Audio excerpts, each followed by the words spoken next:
lá, gente. Eu queria conversar com vocês sobre o verdadeiro avivamento.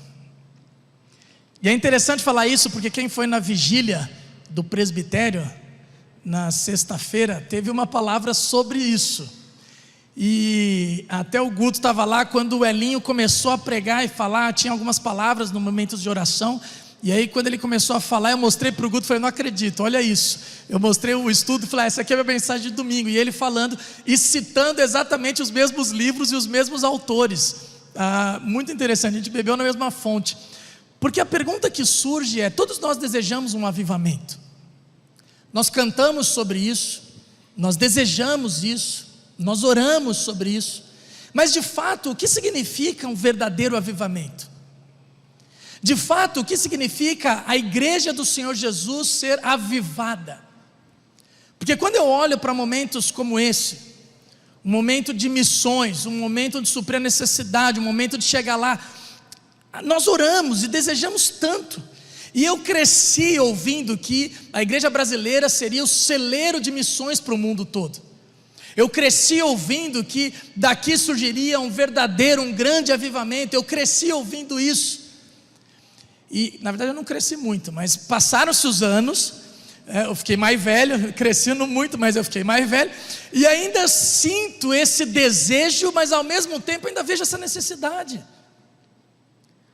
O que falta para o verdadeiro avivamento? O que significa um verdadeiro avivamento? O que podemos entender sobre isso? Nós sabemos que a palavra avivamento é a ideia de trazer vida novamente, avivar, ou trazer vida onde não havia mais vida. Se você pensar em Efésios capítulo 2, nós estávamos mortos em nossas transgressões e delitos, e Deus nos deu vida, nos vivificou em Cristo Jesus.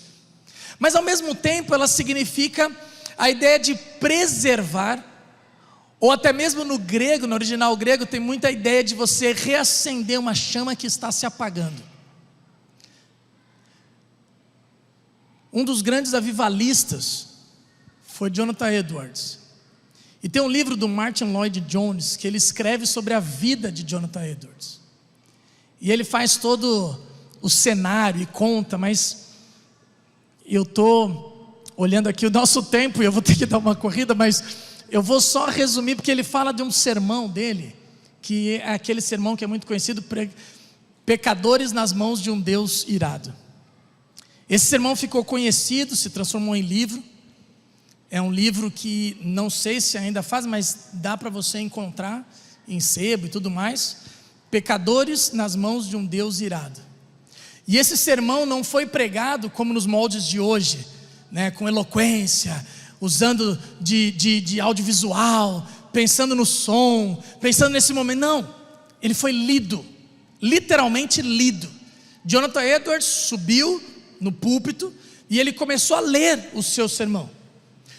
E a história conta que enquanto ele lia o sermão, as pessoas começaram a se agarrar nos bancos da igreja, começaram a se agarrar nas colunas da igreja. Tamanho era o senso de pecado que elas tinham, tamanho era o senso de necessidade de misericórdia do Senhor, tamanho era a sensação de que Deus, o Deus santo, o Deus puro, iria purificar, preservar ou castigar, aquela sensação de Deus tem misericórdia de nós.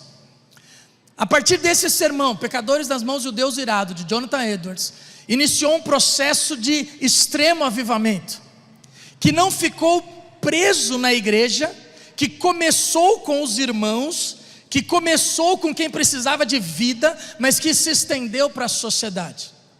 Uma coisa interessante a gente pensar sobre avivamento. Avivamento não é para a igreja. Avivamento não é para a igreja, não é questão. É claro que é para a igreja no sentido assim, é para nós, cristãos, que estão de repente com uma vida quase apagando a chama, que estão com uma vida quase sem vida, quase morrendo, e Deus vai lá e aviva. Mas o avivamento é para a sociedade. O avivamento causa impacto onde estamos. O avivamento verdadeiro, ele causa impacto na nação, ele causa impacto na cidade, ele causa impacto no bairro. O que é o verdadeiro avivamento? Quando a gente olha para o Antigo Testamento, a palavrinha usada para avivar, o verbo usado para avivar no Antigo Testamento, ele aparece mais de 250 vezes. E ele significava, ou trazia a ideia de, não só de trazer a vida, mas de purificar, de livrar do mal, de preservar. E quando eu olho para isso, eu vejo que são as consequências naturais, são consequências naturais de um verdadeiro avivamento. Deus nos preserva, Deus nos purifica, Deus vai livrando ou tirando todo o pecado, tudo aquilo que precisa, que nos impede de avançar, de fazer diferença, de ter um testemunho na sociedade. Já no Novo Testamento, são vários versos, várias palavras que têm essa ideia de avivar, mas como eu disse, no grego original traz mais a ideia de reacender uma chama que está se apagando. Tinha uma chama, tinha vida, mas está se perdendo. Tinha chama, mas está se apagando. Tinha chama, mas não queima mais. Tinha chama e agora talvez esteja só o finalzinho, uma fumacinha saindo. E aí de repente Deus vem e reacende aquela chama. No Antigo e Novo Testamento, o significado das palavras são isso. Mas o que significa verdadeiro avivamento nos dias de hoje? O que significa para nós verdadeiro avivamento? E o reverendo Hernandes Dias Lopes, ele escreveu um livro sobre o urgente avivamento. E ele coloca ali 7 posições do que um avivamento não é. Eu não vou citar as 7, mas eu queria nessa introdução conversar um pouco sobre isso, porque para a gente entender o que é o verdadeiro avivamento, a gente precisa entender o que o avivamento não é. Isso é importante para nós, porque avivamento, verdadeiro avivamento, ele não é um programa agendado pela igreja. Não tem como. Não tem como a gente programar, então o ano de 2023 será o ano do avivamento. A gente pode desejar, a gente pode colocar como intenção, mas não tem como programarmos avivamento, porque o avivamento ele parte de Deus. É Deus que reacende a chama, é Deus que vivifica, é Deus que faz nascer de novo a paixão. Então é Deus que faz. É como o vento do Espírito que nós cantamos, sopra sobre nós, nós desejamos, mas nós não sabemos, nós não temos como impor os limites do vento, nós não temos como determinar quando o vento vai surgir. O que a gente precisa ficar atento é de içar as velas na hora que o vento vier. A gente precisa estar preparado, mas não tem como eu programar avivamento. Avivamento não é um programa agendado pela igreja. Avivamento também não é uma mudança doutrinária. Porque tem gente que acha que avivamento é tirar, a pessoa fica muito na questão da doutrina, então tem que tirar a doutrina, muda a doutrina, aí vem o verdadeiro avivamento. Avivamento não é mudança doutrinária, pelo contrário. Aqueles que quiseram eliminar a doutrina para viver um verdadeiro avivamento, é quase a mesma ideia de trazer vida a um corpo sem esqueleto.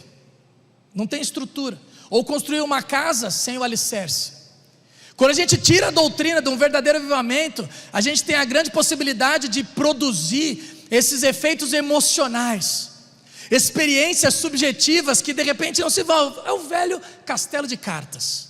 Você constrói algo, talvez com muitas pessoas, muita gente, mas logo aquilo se vai.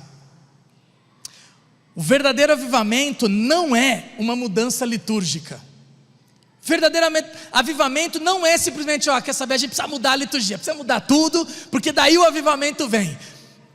Eu lembro que quando eu comecei aqui, nem pensava em ser pastor, não, quando a gente começou a frequentar aqui, tinha algumas pessoas que perguntavam para a gente: ô Juba, Renata, vocês estão lá, mas vocês têm certeza, a igreja é tão tradicional? E eles nem sabiam. Eu falava: gente, vocês estão, porque eu estava naquela época do começo do Vida Vitoriosa, o pastor já trazia a turma para frente, todo mundo chorava, e eu falava assim: gente, vocês estão aqui, vocês nunca, faz tempo que vocês não vão lá. E eu pensava, gente, mas o verdadeiro avivamento não é só a mudança litúrgica. É claro que o verdadeiro avivamento vai passar por algumas transformações na nossa vida, e a gente vai ter essa liberdade, por exemplo, de trazer as crianças para cá e realizar uma ceia, e deixar a sujeira que eu deixar aqui, mas isso aqui é santa bagunça que a gente fala. É isso, é vida. O verdadeiro avivamento não é assim, não, precisamos mudar, porque está tudo muito travado, então a gente precisa mudar para o avivamento vir. O verdadeiro avivamento não tem a ver com simplesmente uma mudança litúrgica. O verdadeiro avivamento não é uma ênfase carismática unilateral. Avivamento não significa simplesmente a busca por milagres, curas, exorcismo, experiências sobrenaturais. O verdadeiro avivamento vai passar por aquilo que Deus quiser fazer, e Deus faz a sua obra. E se tiver gente para ser curada, nós desejamos, oramos por cura.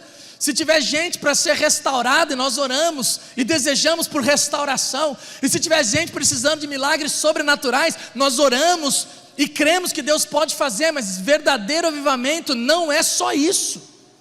Não é uma ênfase somente numa experiência sobrenatural ou uma experiência carismática unilateral, mas o verdadeiro avivamento envolve toda uma transformação. Ele cita mais algumas, mas uma que eu acho interessante é que avivamento não é uma visão dicotomizada da vida. O que é uma visão dicotomizada da vida? É quando você separa as coisas. Por exemplo, não, eu preciso do verdadeiro avivamento, então eu não posso mais andar no mundo. Eu não posso mais me misturar com vocês mundanos. E aí eu viro para os vizinhos, e eu viro para a minha família que não é cristã, e eu viro para as outras pessoas e falo, eu preciso buscar a Deus. Eu preciso passar por esse avivamento, então eu não me relaciono mais com vocês. É quase que vou para um monastério, eu vou me enfiar numa bolha dentro da igreja, e eu vou entender que aquilo é um avivamento. Eu não saio mais de lá, não me relaciono mais com ninguém. Isso não é o verdadeiro avivamento. Porque o verdadeiro avivamento é aquele que literalmente desce para a prática, coloca os pés no chão e abençoa aquele que está do teu lado. Não existe avivamento quando a gente levanta a mão para o céu para louvar ao Senhor e não consegue estender a mão para o próximo para ajudar aquele que precisa se levantar. Não existe avivamento quando a gente fecha os olhos para ficar adorando e não consegue abrir os olhos para as mazelas da nossa sociedade. Não existe avivamento se a gente não consegue entender o nosso chamado enquanto igreja, do eclesia, ekkalel, que é os chamados para fora, literalmente aqueles que são chamados para ser sal da terra e luz do mundo. Agora, se eu entendo que tudo isso não é o verdadeiro avivamento, o que é o verdadeiro avivamento? E aí eu quero te convidar a abrir a sua Bíblia em Neemias, capítulo 8. Livro de Neemias,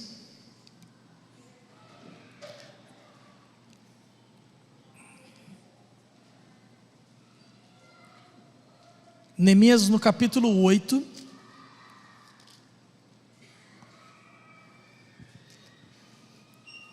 e eu quero extrair desse texto algumas características de um verdadeiro avivamento.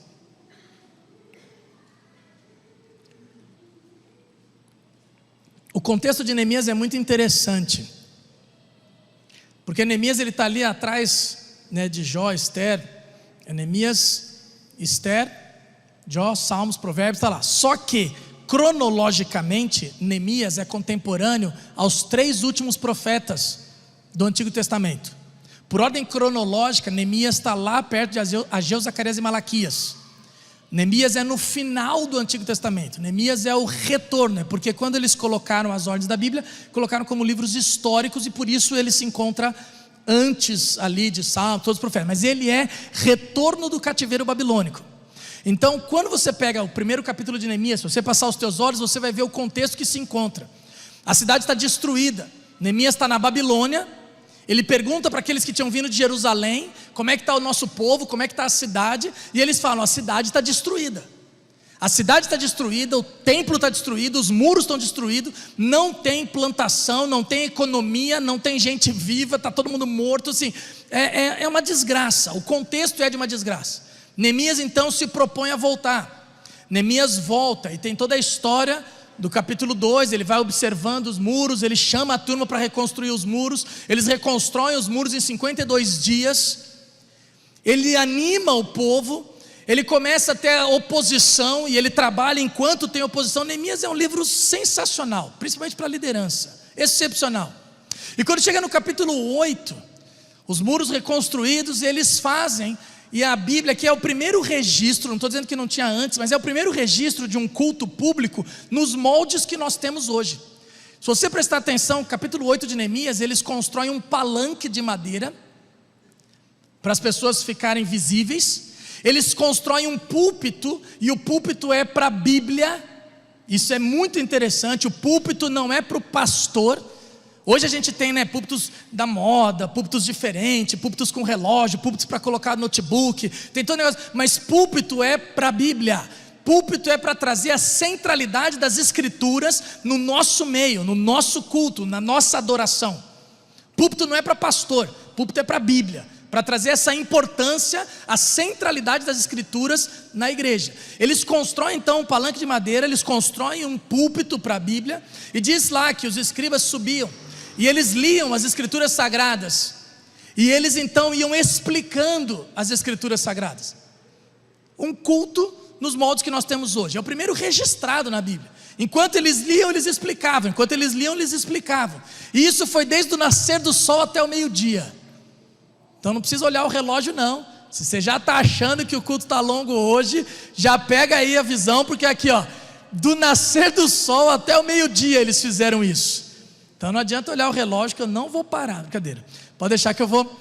Mas olha que interessante, e eles iam conversando e explicando, e aí vem um verdadeiro avivamento.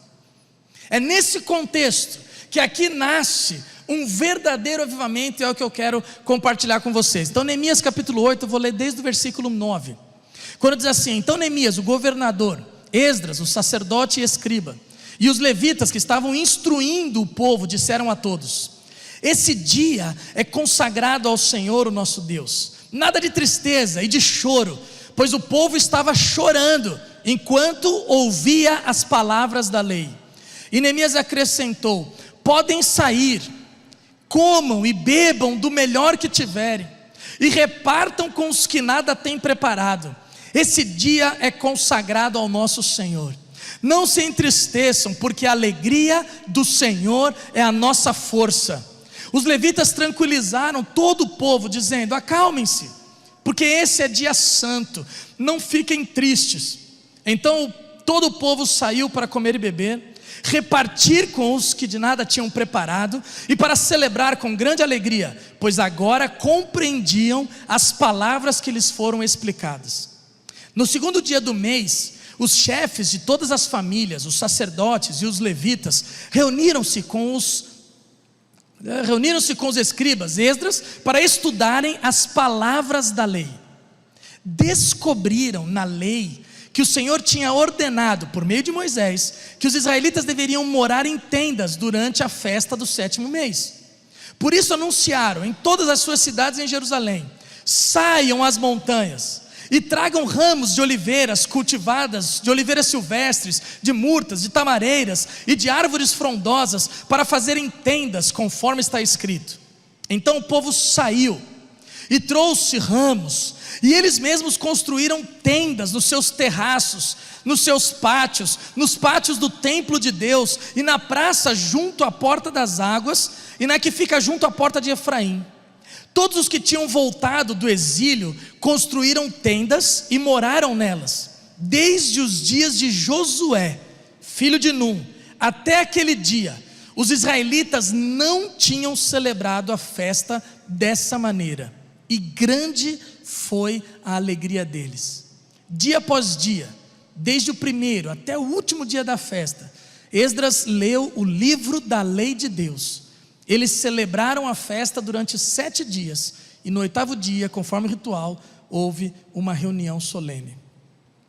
Eu quero olhar para essa passagem e extrair dessa passagem algumas características do que significa um verdadeiro avivamento. E quando a gente olha para esse trecho, a primeira coisa que me chama a atenção, e isso me traz à lembrança o livro de Martin Lloyd-Jones falando do verdadeiro avivamento com Jonathan Edwards. Primeira característica que eu vejo aqui: avivamento é um retorno às Escrituras Sagradas. Todo avivamento bíblico na história da igreja, e se você olhar todos os processos dos grandes avivamentos na história da igreja, todos foram marcados por uma profunda convicção de pecado e por um profundo retorno às Escrituras Sagradas. É só a gente lembrar da Reforma Protestante. Todo o avivamento na história da igreja foi marcado por esses dois sentimentos.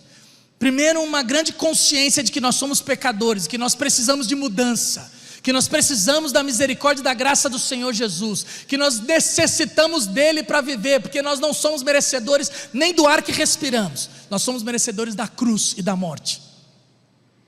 Mas ao mesmo tempo um retorno às Escrituras Sagradas. Vocês percebem que eles começam a estudar, eles começam a olhar. É interessante porque aqui tem os dois sentimentos. Eu comecei a ler do versículo 9 que eles estavam chorando, porque eles começaram a ler. Eles liam as Escrituras e explicavam, eles liam as Escrituras e explicavam, e as pessoas começaram a chorar, porque eles começaram a perceber que eles estavam distantes da palavra de Deus. Eles começaram a perceber que as ordens que Deus tinha dado, de como realizar a festa, de como realizar a festa da tenda, que eles tinham que morar, a festa dos tabernáculos, que eles tinham que morar em tendas, eles começaram a perceber que eles não comemoravam mais assim. Ou seja, eles começaram a perceber que eles não estavam obedecendo todos os mandamentos que Deus tinha dado. E ao chegarem numa reunião solene, ao chegarem num culto público, ao chegarem no momento de estudar a palavra de Deus e perceber que eles estavam distantes da palavra de Deus, aquilo produziu uma convicção de pecado.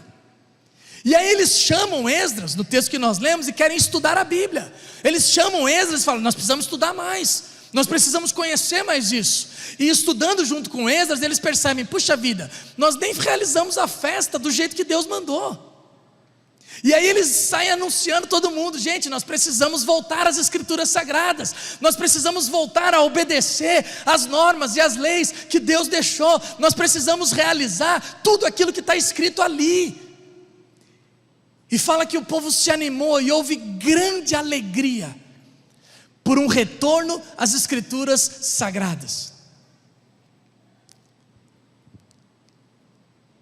Longe de mim comparar, mas a quantidade de pessoas que vêm num culto emocional e a quantidade de pessoas que vêm num culto de estudo bíblico, hoje, dá para perceber o caminho que a gente tem seguido. A quantidade de pessoas que vêm, com todo respeito e carinho, à missa de domingo, e a quantidade de pessoas que vêm num CTC de terça-feira, dá para perceber a escolha que temos tomado. O verdadeiro avivamento passa por um retorno às Escrituras Sagradas. Há uma paixão por estudar a Bíblia, por conhecer a palavra de Deus, por conhecer onde temos errado, onde podemos melhorar, o que temos feito. Mas não é só isso. O verdadeiro avivamento passa por o repartir com quem nada tem. Quando Esdras, Neemias, quando os escribas que estão ali juntos, e se você olhar, cita um monte de nome, versículo 7, 8, ali vai citar um monte de nome dos escribas que estavam ali explicando as Escrituras, e eles começam a chorar, ele fala: gente, não precisa chorar, calma, esse dia é dia consagrado ao Senhor, não precisa chorar. E digo mais: saiam por aí, saiam. Olha a ideia de igreja, no Novo Testamento, eclesia. A palavra igreja, eclesia, assembleia, vem da junção de ek e kaleo, que é literalmente chamados para fora. Nós somos aquela turma, aquele grupo que é chamado pelo Senhor Jesus para abençoar aqueles que estão lá fora. O verdadeiro avivamento começa dentro do nosso coração, mas ele diz: saiam por aí e repartam com os que nada têm. Abra os teus olhos, vai na sociedade, vai para a rua, vai para fora e percebe a necessidade de pessoas que não têm e reparta com elas aquilo que você tem. Isso é o verdadeiro avivamento. Verdadeiro avivamento não é uma experiência que eu quero para mim, para reter para minha casa, para reter para minha família, para reter as bênçãos do Senhor. Eu quero a minha prosperidade, eu quero os meus milagres, eu quero a minha bênção. Mas o verdadeiro avivamento é aquele que consegue abrir os olhos para aqueles que estão lá fora e repartir com os que nada têm. Por isso que quando o Marcelo falou da ideia de compartilhar o desafio missionário da África, eu falei: Marcelão, pode colocar, porque tem a ver com o que eu vou falar, com relação à mensagem eu consigo encaixar, porque isso é verdadeiro avivamento. Verdadeiro avivamento é a gente abençoar as pessoas. Verdadeiro avivamento é a gente orar pelos que necessitam de cura. Verdadeiro avivamento tem a ver com estender a mão. E eu lembro aqui quando a gente passou em Santos, na IPI Getsemane, minha sogra está aqui, quando passou por um momento de extremo avivamento, e a gente saía, tinha o Projeto Sopão, e todo julho tinha o Projeto Sopão. A gente saía todas as semanas de julho para abençoar os moradores de rua e tudo mais, e a gente tinha o carro sopa, o carro Bíblia e o carro-roupa. E a gente ia em 7 grupos. Gente, 7 grupos, cada grupo tinha 3 carros. E ele juntava a turma e espalhava pela cidade inteira, para levar o carro Bíblia, o carro roupa e o carro sopa. E aquilo mexeu com a igreja de um jeito impressionante. E eu lembro de um rapaz chamado Aldo, que nós chegamos ali, ele estava sentado. E a gente falou, não, vem buscar aqui. A gente ficava ali no porta-mala, levando roupa e tudo mais, e ele não levantava. E assim que nós chegamos, nós percebemos o cheiro, e ele falou, eu sou aleijado. E ele tinha feito suas necessidades, e a gente ficou naquela sem saber o que fazer. E meu pai, e aí vocês vão entender um pouco porque que eu sou assim.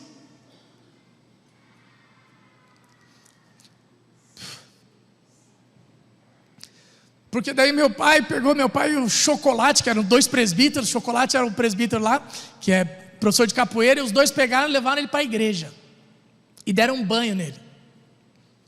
E aí a igreja se mobilizou para ajudar o Aldo.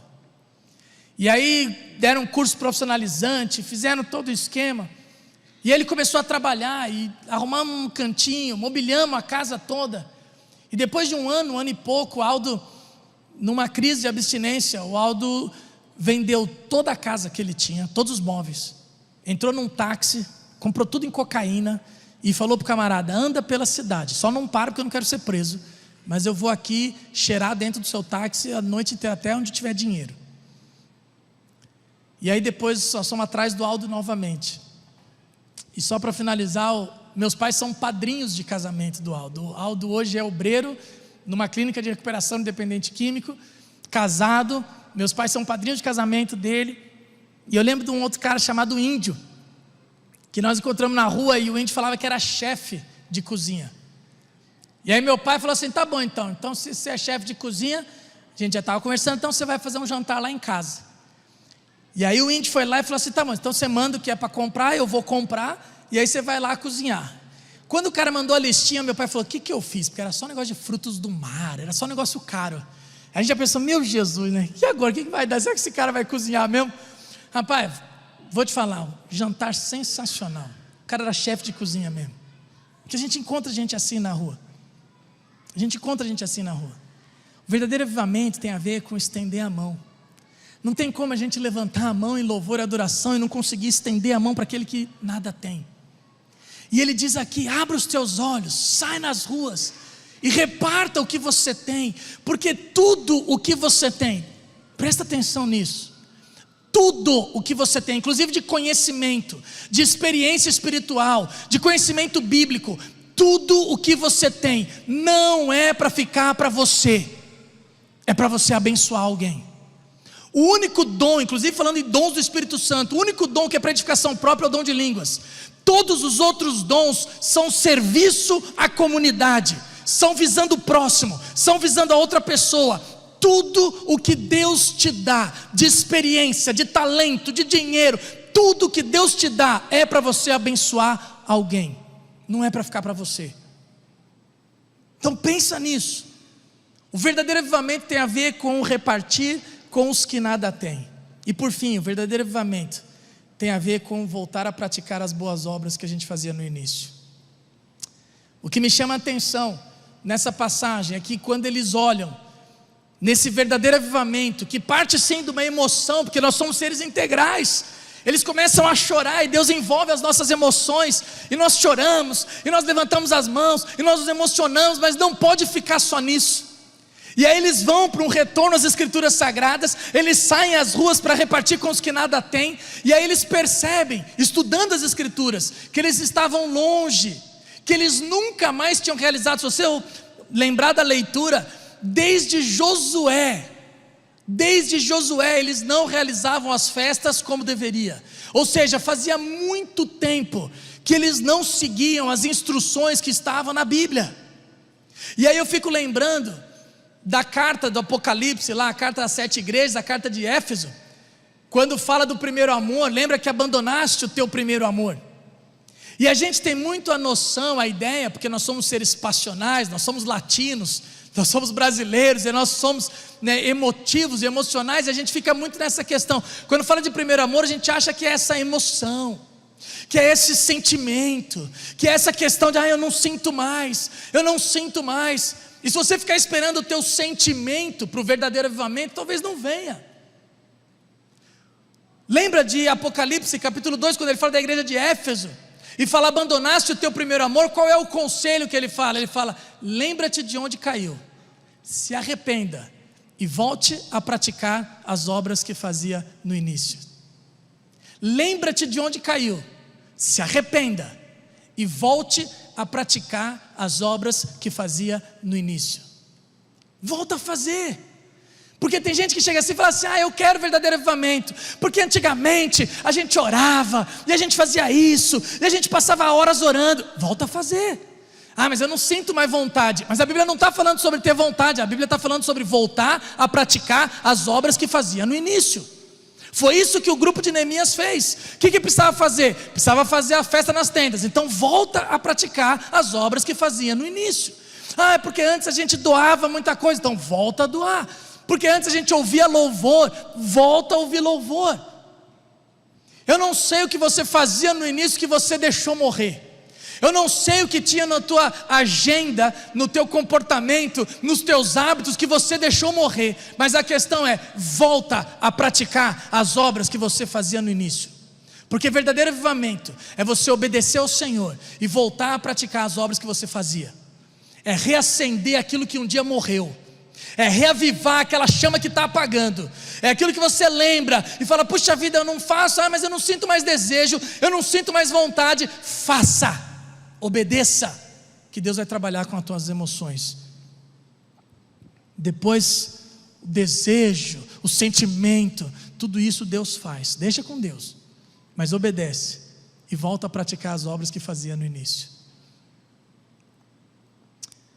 Eu queria só concluir dizendo que o avivamento, ou o verdadeiro avivamento, ele começa na igreja, sim, parte dos cristãos. Porque você não tem como reavivar alguém que nunca teve vida. É para nós. Deus vai soprar um vento, trazendo esse fôlego de vida de novo. Mas ele não fica aqui dentro. O verdadeiro avivamento não pode ficar aqui dentro. Por isso que a gente tem orado e clamado por uma família para essa cidade. Uma igreja que faça diferença fora das quatro paredes. Uma igreja que faça diferença onde a planta dos nossos pés pisarem. Porque o verdadeiro avivamento é você sendo cristão no teu trabalho, na tua família, na tua faculdade, na tua escola, na tua academia, no teu lazer. É você sendo servo do Senhor, vivendo com paixão e piedade aonde a planta dos teus pés pisarem. E quando a igreja entende isso, e quando a igreja se espalha, sendo esse sal da terra e luz do mundo, isso produz um verdadeiro avivamento, trazendo impacto na nossa cidade, na nossa sociedade, na nossa família e por aí vai. Eu lembro quando eu fui falar com o meu sogro, na época meu pastor nem sabia que ia ser meu sogro, falando, pastor, eu quero mais, eu não sabia como, eu sabia que eu queria alguma coisa a mais, e ele me deu um livro chamado Paixão pelas Almas, de Oswald Smith. Paixão pelas Almas, e esse livro mudou minha vida. Não tem como a gente ser apaixonado pelo Senhor se essa paixão por ovelha perdida, por almas perdidas, não tiver firme no nosso coração. O verdadeiro avivamento não tem a ver com números, mas quando a gente está nele, a gente está desesperado para trazer gente para cá, não porque eu quero essa igreja cheia, para mostrar que a igreja está cheia, mas aquilo que foi bom para mim, como Deus me resgatou e me salvou, eu quero para aquela pessoa que está do meu lado. Eu olho o meu vizinho de manhã, eu falo, bom dia, Deus, salva esse cabra, em nome de Jesus. Eu chego na rua, eu dou bom dia para os camaradas ali da Orly, vou tomar um café na Orly, eu só falo assim, salva esse homem, traz esse homem para a igreja, não porque eu quero a igreja lotada, mas aquilo que foi bom para mim, aquilo que Deus me resgatou, aquilo que Deus me salvou, eu quero encher isso aqui de gente, para ser salvo e resgatado pelo Senhor Jesus também. É paixão pelas almas. Que Deus nos abençoe, que Deus produza em nós um verdadeiro avivamento, que comece aqui dentro, mas que essas paredes não aguentem o mover de Deus que vai realizar aqui, em nome de Jesus. Vamos orar? Chamar o pessoal da equipe de louvor.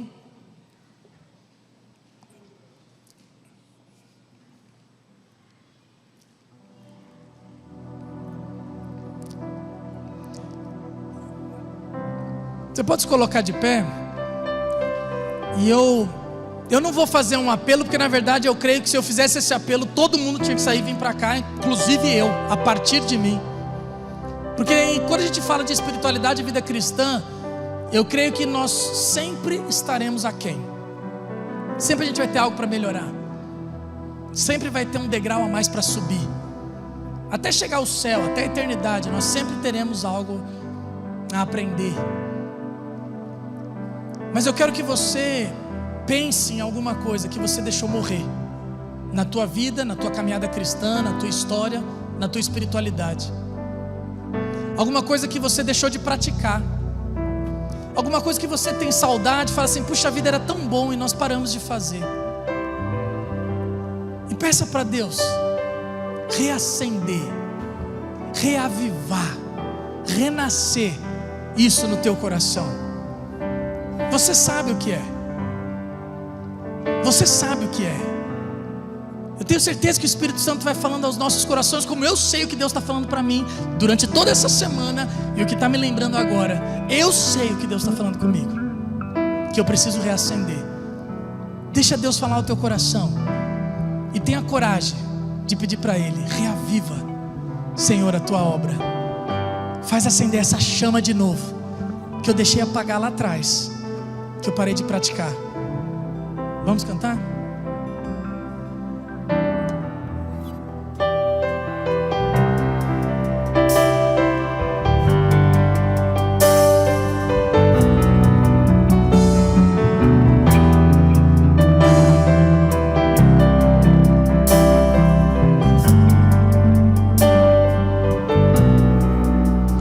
Nós estamos aqui, tão sedentos de Ti. Vem, ó Deus, enche este lugar. Meu desejo é sentir Teu poder, Teu poder.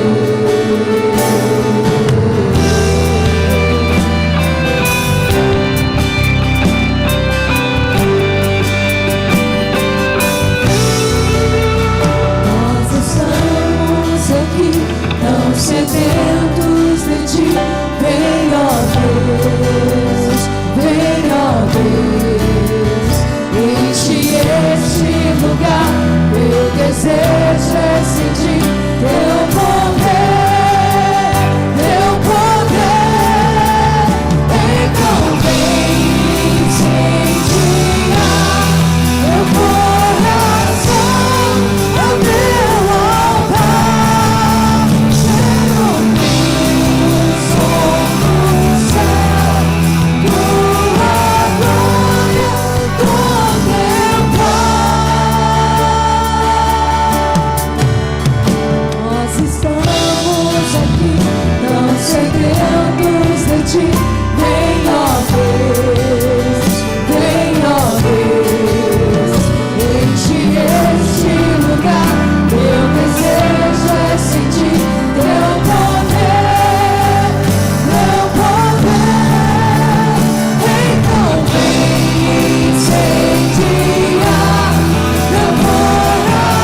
Louvado seja Deus. Louvado seja Deus pela sua vida, meu irmão Juba. Maravilha, palavra de Deus ministrada no seu coração. Marcelo orou para que a palavra de Deus estivesse na sua boca, e com certeza, meu irmão, com certeza, nós testemunhamos isso aqui. Louvado seja Deus. O que foi interessante que o pastor Juba me fez olhar para o texto de Neemias é que esse momento não tem que ser um momento de tristeza, né? Quando a gente está perdido no trânsito e a gente encontra alguém, viu? Acabou aqui a bateria do meu celular, GPS, não sei localizar. Onde é a saída? E a pessoa nos dá a saída, a gente não fica assim, eu estava perdido, mas agora eu tenho a saída. Não, a gente agradece e vai, né? E o texto de Neemias é isso, nós estamos perdidos mesmo, meus irmãos. Nós esquecemos, nós paramos de fazer muitas coisas. Eu sei por mim, parei mesmo, saí do caminho. Mas a alegria do Senhor é a nossa força, porque hoje Ele falou ao nosso coração, e nós temos que sair daqui felizes, seguindo a direção que Ele nos deu.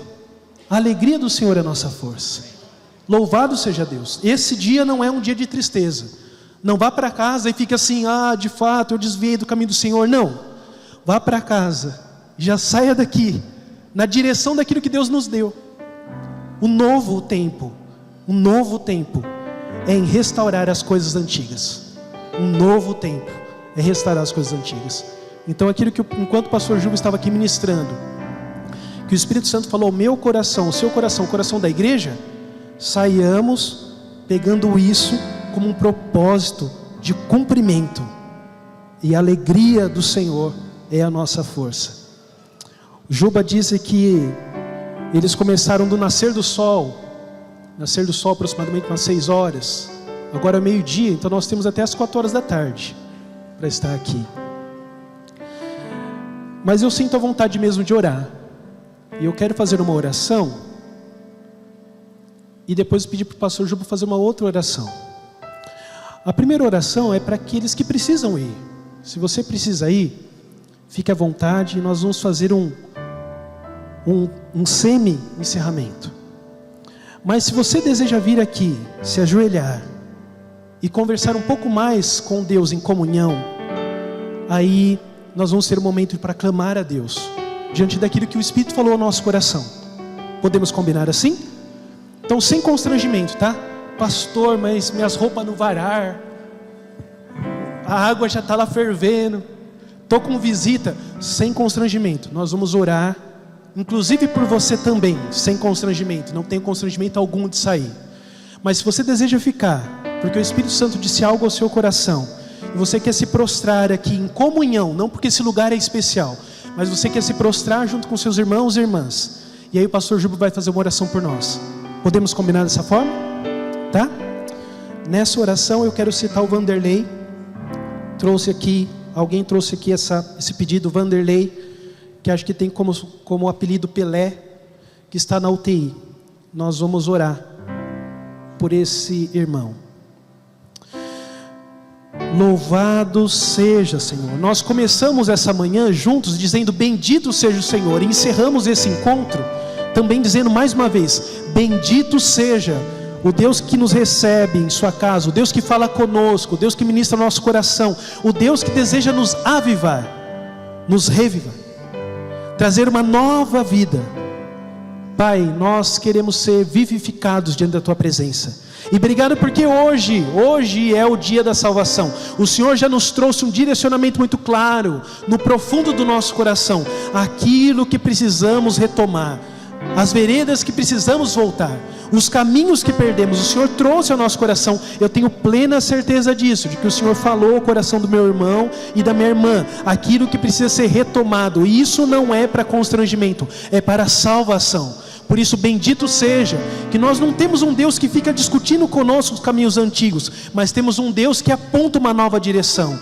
Temos um Deus que de uma maneira misericordiosa fala, vá por aqui, venha novamente, eu estou contigo. Alegria, alegria, alegria. Louvado seja Deus. Muito obrigado por isso.